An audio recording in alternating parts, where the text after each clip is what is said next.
Una pregunta rápida. Cuando viajas, ¿qué es lo que más valoras? Exacto, que el vuelo salga y llegue a tiempo. Aeroméxico fue reconocida por Cirium como la aerolínea más puntual del mundo en 2025, por segundo año consecutivo. Casi 200,000 vuelos operados en el año y más del 90% llegaron puntuales. Un logro que refleja el trabajo diario detrás de cada viaje. Porque para Aeroméxico, ahorita es ahorita. Lo que hay que saber. Expansión Daily. Estados Unidos retoma los ataques contra Irán y se dispara el precio del petróleo. Inversión en telecomunicaciones cae 88% tras la extinción del IFT y México y Suiza acuerdan fortalecer la relación bilateral de más de $4,000 millones. Es jueves 9 de julio. Yo soy Mónica Alfaro y esto es Expansión Daily. Expansión Daily. Toda la información en voz de los editores de Expansión. Expansión Daily. Lo que hay que saber.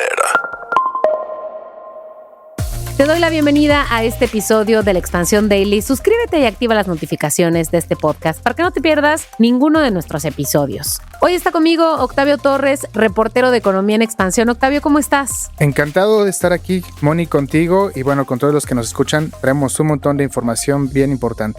Híjole, y empezamos mal, la verdad, porque a mí me gustaba más la idea de tener una tregua entre el asunto de Estados Unidos e Irán, pero esa tregua terminó. Estados Unidos está retomando ya los ataques contra Irán. El día de ayer, el Comando Central de Estados Unidos publicó, donde publica siempre todo lo que depende de Donald Trump, en X, que las fuerzas estadounidenses lanzaron ya nuevos ataques contra Irán en este intento de limitar la capacidad de Teherán para atacar barcos que están en el estrecho de Hormuz. La verdad es que todos ya pensaban, el mercado ya daba por descontada una tregua que si bien era hasta cierto punto tensa, puesto que las negociaciones en términos nucleares iban a continuar durante varios días, Washington responsabilizó a Irán por la reciente agresión, que llamó así injustificada, contra el transporte comercial de este importante estrecho de Hormuz, donde pasa la mayoría del petróleo de la región de Medio Oriente. Y bueno, de acuerdo con medios estatales, se escucharon múltiples explosiones a lo largo de toda la costa iraní e incluso la agencia estatal de noticias IRNA informó que se oyeron aviones de guerra sobre la isla de Kish y múltiples explosiones que sacudieron las ciudades portuarias de Bandar Abbas, Konarak y Chabahar, partes de las cuales se quedaron sin electricidad. Habría que decir que antes de esto, durante la cumbre de OTAN, que fue a inicios de la semana, el presidente Donald Trump aseguró que esta tregua estaba terminada, como bien decías, y que Estados Unidos iba a golpear duro la noche del miércoles a Irán. Ahora, Octavio, lo que sucedió fue que Naciones Unidas y los mediadores, que son Pakistán y Qatar, pidieron una desescalada, pero Trump, ya sabemos, publicó que los bombardeos iban a empeorar si Irán no detiene los ataques contra esas embarcaciones en el estrecho de Hormuz, junto con una imagen aparente, hay que decir, no está claro, de un aparente bombardeo en un sitio en Irán. Pero dime una cosa, Octavio, ¿de quién son esas embarcaciones en el estrecho? ¿Son comerciales de Estados Unidos? No, bueno, de lo que se trata es que se le atribuyen a Irán bombardeos contra al menos 3 embarcaciones que tienen que ver con el transporte de materias primas, en este caso petróleo, y que esto fue lo que desencadenó la ofensiva estadounidense, porque debemos recordar que esta tregua tardó bastante para ser, aceptada por ambas partes, y una de las condicionantes principales de Estados Unidos con Irán era que garantizara el flujo nuevamente de las embarcaciones a través del estrecho de Hormuz. Al atribuirle este tipo de ataques, se rompe el acuerdo y entonces Estados Unidos se ve orillado, así lo dijo el presidente Trump, a atacar nuevamente a Teherán. Este evento va a desencadenar además un montón de reacciones, no solamente de parte de los políticos, de los tomadores de decisiones, sino también de los mercados. Sí, porque después de esta confirmación de parte de Washington de los nuevos ataques militares contra los objetivos iraníes, los mercados financieros volvieron a incorporar una prima de riesgo por la escalada justamente de este conflicto. ¿Qué pasó con los precios internacionales del crudo, Octavio? El mundo pensaba que ya otra vez íbamos a regresar a los precios bajos del petróleo, si bien de manera paulatina. Con esta nueva escalada, los principales precios de referencia como el Brent para entrega en septiembre, estos son precios futuros, subieron 5.21% hasta los $78.02. Y aunque durante la sesión superó momentáneamente los $80, se trata de un incremento importante que básicamente está diciendo que el petróleo podría ser escaso durante más tiempo Y también yo quisiera apuntar aquí que se da en un contexto donde, si bien el mercado ya estaba preparado para esperar una reactivación de los flujos petroleros, también hay que mencionar que las reservas que permitieron que el petróleo no se fuera hasta los $150 en su momento, las reservas que se usaron de Estados Unidos o la demanda que dejó de consumir China con el fin de que los precios estuvieran contenidos durante el conflicto, ahora ya no es el mismo contexto. O sea, las reservas en Estados Unidos llegaron a uno de sus puntos más bajos en décadas, hablando de reservas de petróleo, quiero decir, y ahora estos incrementos podrían, si dura el conflicto más, dispararse a niveles que vimos, digamos, al inicio del conflicto, ¿no?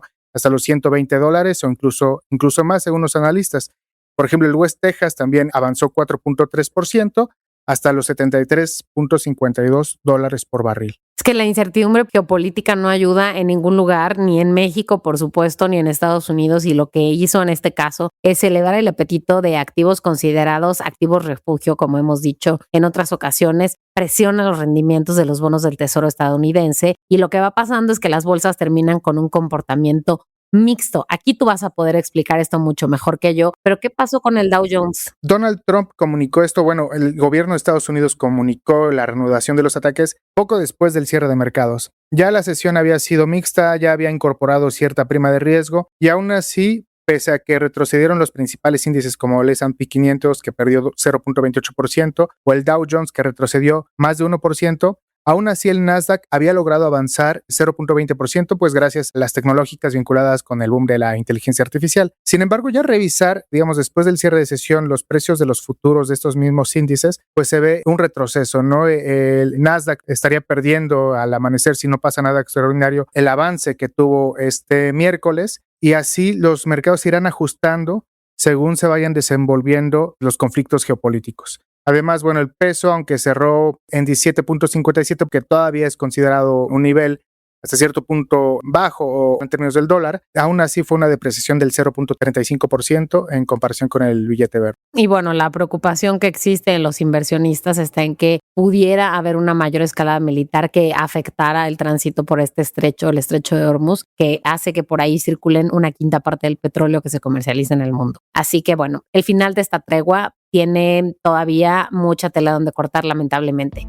Y pasando a la relación internacional más importante, por no decir también la más tóxica que tenemos, Octavio, que es la relación con Estados Unidos, les contamos que Ken Salazar, ex embajador de Estados Unidos en México, respondió a los cuestionamientos que hizo la presidenta Sheinbaum sobre la captura de Ismael El Mayo Zambada y Joaquín Guzmán López y sostuvo que el gobierno estadounidense dijo en su momento la verdad desde el primer momento, asegurando que no organizó, no ejecutó la operación que sucedió en ese momento que tal vez hoy parezca lejano, en 2024. A ver, lo que sucedió es que hace unos días durante la mañanera la presidenta cuestionó estas versiones de las autoridades estadounidenses sobre los hechos que derivaron en que estos dos personajes, El Mayo Zambada y Joaquín Guzmán López, llegaran al territorio estadounidense. Insistió en que hay aspectos que tendrían que esclarecerse sobre ese operativo. El propio martes, una nota periodística de pie de página reveló que el FBI intervino en la detención del Mayo. Entonces, la presidenta aseguró que Estados Unidos le mintió a México respecto a saber o no de esta operación y que la muestra de ello es la exposición que hizo el FBI de aquel avión en el que fue trasladado el cofundador del cártel de Sinaloa y se le atribuye la detención. De ahí estas declaraciones de Ken Salazar. El ex embajador también este miércoles aseguró que el gobierno de Estados Unidos no participó en esta operación. También aseguró que no fue una aeronave estadounidense, tampoco fue su piloto y que tampoco hubo agentes de Estados Unidos ni su agente de Estados Unidos en México. Es decir, lo niega todo, ¿no? Salazar afirmó que tanto él como Merrick Garland, entonces fiscal general de Estados Unidos, informaron al gobierno mexicano los días 25 y 26 de julio de 2024 que las detenciones no fueron realizadas por autoridades estadounidenses. No obstante, bueno, la captura del Mayo, recordemos que ocurrió el 25 de julio de 2024 y provocó una crisis diplomática entre México y Estados Unidos que, bueno, ahora se está reviendo, se está atizando con estas declaraciones y el gobierno mexicano afirmó que no fue informado previamente sobre esta operación. Y cabe recordar también que el propio Mayo Zambada aseguró que en ese momento que fue engañado, que fue llevado a la fuerza a Estados Unidos por Joaquín Guzmán López, que es el hijo del Chapo Guzmán, pero que las circunstancias exactas de su traslado han sido motivo de controversia entre ambos gobiernos. Sí, y a ver, recordemos que en su momento el que era entonces el presidente López Obrador aseguró que el secuestro, que fue como ellos le llamaron, fue el detonador de la violencia en Sinaloa en ese episodio terrible en donde los chapitos y los mayitos se están disputando el control de ese territorio desde aquel momento. Alguien más que dio una declaración el día de ayer fue Ernestina Godoy, la fiscal general de la República, que dijo que se están investigando posibles delitos graves cometidos por autoridades de Estados Unidos respecto a esta detención y traslado del Mayo. ¿Y por qué? Porque esto violaría el derecho mexicano y el derecho internacional, que es un pacto al margen de la ley y que sería una mentira del diplomático estadounidense. Sin embargo, ante eso también hay una respuesta, que es David Bond de la Garza, que es el fiscal especializado en control regional de México, dijo que aun cuando el ex embajador hubiera mentido respecto a esta participación de Estados Unidos, no ameritaría consecuencias penales, que él, siendo un diplomático, un representante diplomático del nivel de un embajador, habla en calidad de representante del Estado. Entonces, que en realidad su voz representa al Estado y las consecuencias tendrían que ser las que prevé el derecho internacional para esos asuntos y no propiamente una acusación penal al respecto. Y Octavio, mientras se trata de avanzar en la aclaración de quiénes estaban enterados y quiénes no de este movimiento, hablemos de que, según datos de la Secretaría de Economía, la inversión extranjera directa en el sector de telecomunicaciones captó $31 millones. Vamos a ver si esto es mucho o poco. Bueno, pues comparándolo con otro periodo, $31 millones es 88% menos que los $253 millones captados durante aquel lejano primer trimestre del 2024. ¿En qué momento fue esto? Antes de la extinción del IFT, lo que refleja que el flujo del capital hacia este sector de telecomunicaciones sigue lejos de los niveles previos a esta reconfiguración institucional, con la que es ahora llamada Comisión Reguladora de Telecomunicaciones, en este entorno macroeconómico menos favorable, es decir, que no ha recuperado las cifras buenas de aquel momento.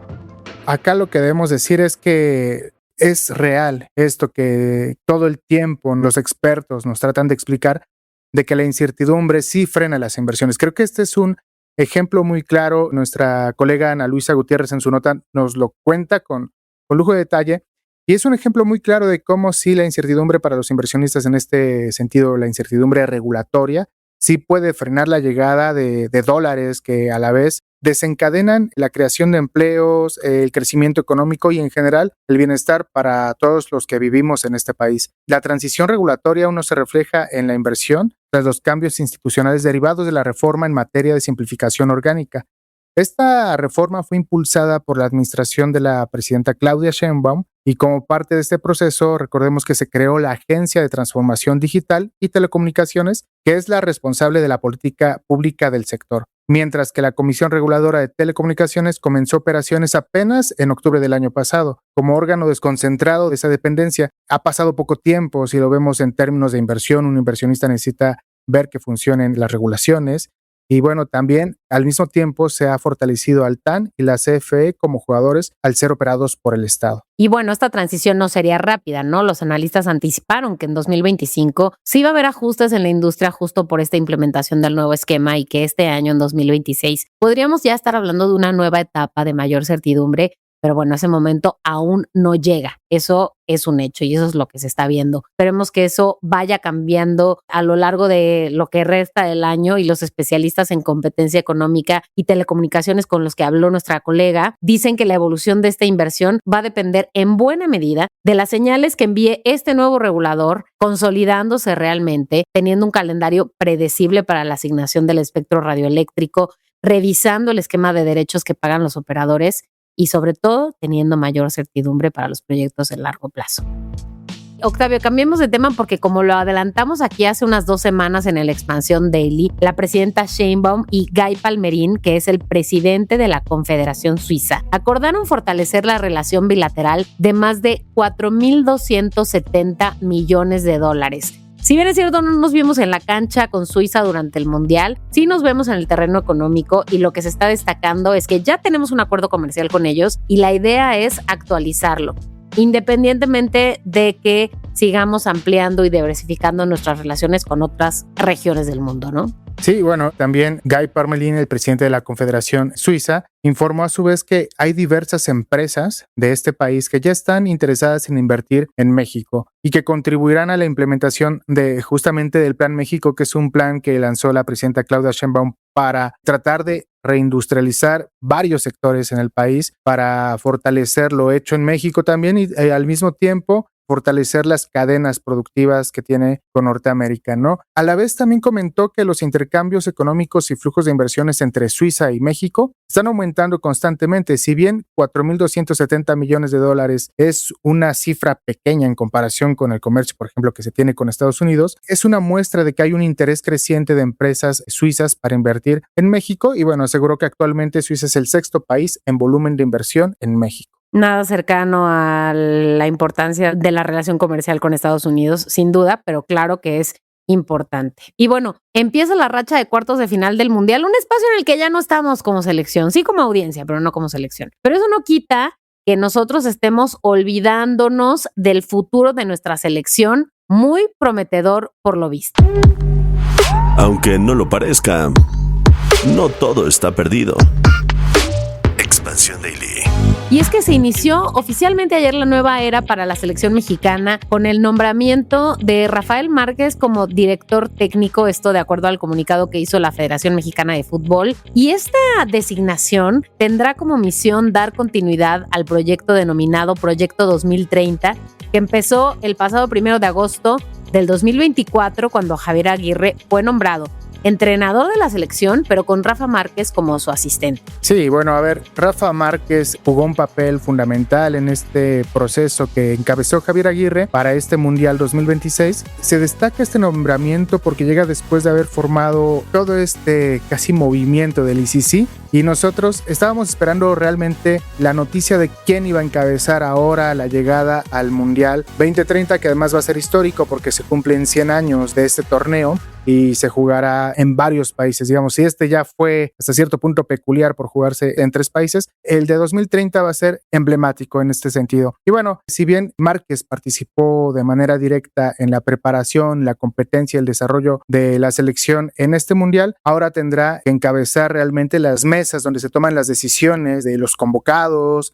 de la preparación de las selecciones también que van a jugar torneos de aquí a que llegue ese mundial.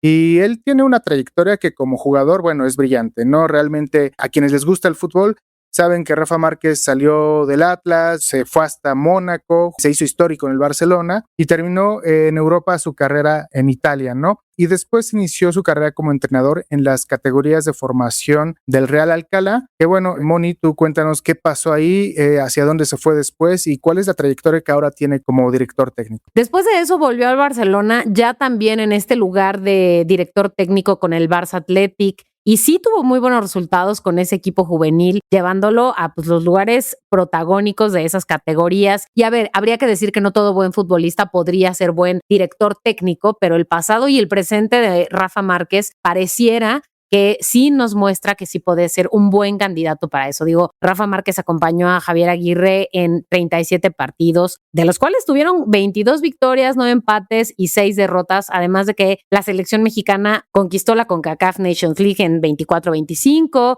y la Copa Oro en 2025. Entonces, no necesitamos recordar que en este Mundial México tuvo 3 victorias siendo líder de grupo, 0 goles en contra, hasta que pues nos metieron algunos, por supuesto, 6 goles a favor. Entonces, bueno, la mejor de las suertes, no solo a Rafa Márquez, sino a nosotros como aficionados de esta selección para el siguiente mundial. Y bueno, nada más voy a mencionar como una cereza del pastel, que no todo está perdido con esa escena que vimos ayer en redes sociales de cómo Gil Mora se graduó de la prepa, que no deje sus estudios, es lo que le queremos decir desde esta Expansión Daily, ni él ni los demás que sean jóvenes todavía. Por favor, porque así es como van a seguir creciendo también en la selección. Muchas gracias, Octavio, por haber estado hoy en el Expansión Day. Gracias a ti, Moni. Sí, yo también, no solo Gil Mora, Morita, que estudie más, sino todos, que estudiemos más. Nunca es tarde para seguir preparándose y sobre todo cuando queremos llegar lejos. Y recuerden ustedes que toda la información sobre estas y otras notas está en expansión.mx y leemos todos sus comentarios en las redes de Expansión, @expansiónmx. Nos escuchamos mañana. Expansión Daily. Lo que hay que saber de lunes a viernes a las 6 de la mañana. Expansión Daily, un podcast de expansión. Este episodio llega a ti gracias a rss.com, el podcasting hecho simple.